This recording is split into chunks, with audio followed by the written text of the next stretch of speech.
Hey guys, welcome back to my channel. My name is Caitlin and today we are going through palettes that I consider to be very demure, very mindful, which of course, if you don't know, is a viral TikTok trend. Started by, I think her name is Jools. I'll leave the creator's name linked in the description of the video. But yeah, it kind of got me started about like, what exactly do I think is demure makeup, so to speak? Not necessarily something I do all the time, but I've got some palettes I think fit into that category where it's not bold and colorful, it's not smoky, it's not dramatic, it is more demure, but it's not necessarily neutral. This is not a video of just neutral palettes. It's more like things that are dusty in a good way, muted, less pigmented, but also not in a bad way. So if that sounds interesting to you, keep on watching. Before we get too far into the video, if you have not already, I would love it if you would consider subscribing. I upload videos twice a week.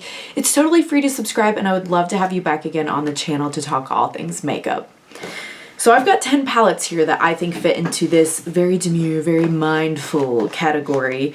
And they're not in any particular order. They're not ranked. I'm just kind of going to show you them at random. I've got some mainstream. I've got some higher end, like prestige. I've got some indie brands. So there's a mixture of all kinds of stuff. And I think most of these are older palettes that I have just because I was kind of shopping my stash for this video. The first one is from Sigma Beauty. This is their Enchanted palette. And if you're like me, even though some of these palettes are older, maybe this will remind you of something that you forgot about that now you can get it on sale, right? Because it's not a new release. I love this beautiful insert that they have, so pretty. Comes with a brush. Here's the color story though. So here again, there's a couple deep shades that you could use for deepening up or shadow liner, but overall it's not necessarily neutral. There's green, pink, and gold in this as well, but they're these very like light toppery kind of shimmers. And the mattes are more neutral with like pops of shimmery color. So it's something that's going to be light, ethereal. You could definitely deepen up some of these palettes with either the shades in it or pulling from something else and make them not demure. But as they stand alone and as they are, I feel like that would work really well. Another one from Urban Decay, the Wild Greens. I know people joked when this came out and said there's nothing wild about it. I still think the concept of how it opens in the middle is really, really cool. I love that about this palette.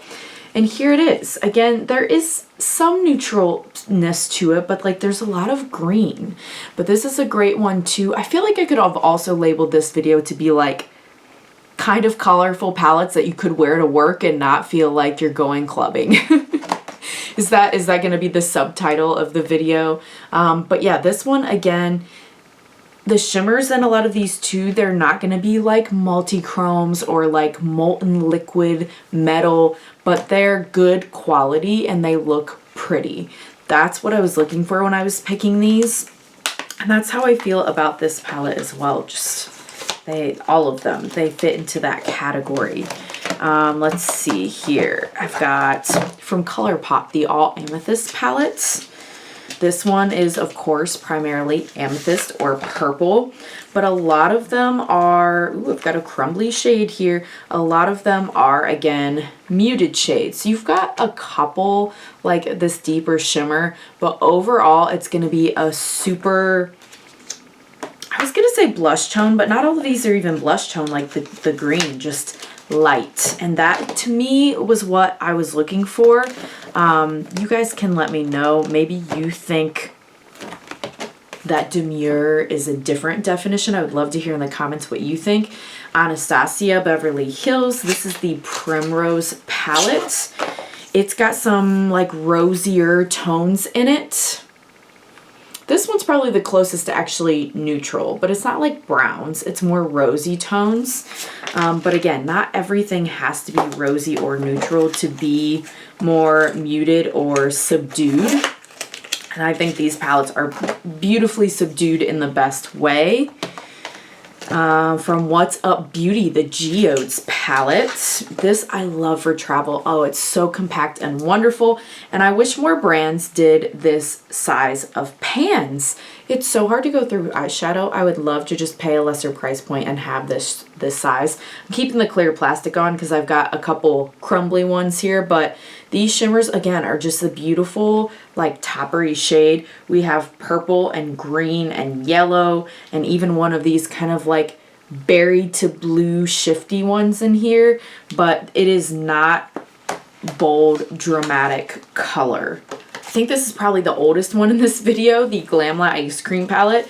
I've criticized this before and said that I didn't like it as much because it's not as bold, but if that's not what you're looking for and you don't want it to be super pigmented and bold, then this is actually really good for you because it is one of the most subdued palettes and like light pigmented palettes that I think I own in my collection.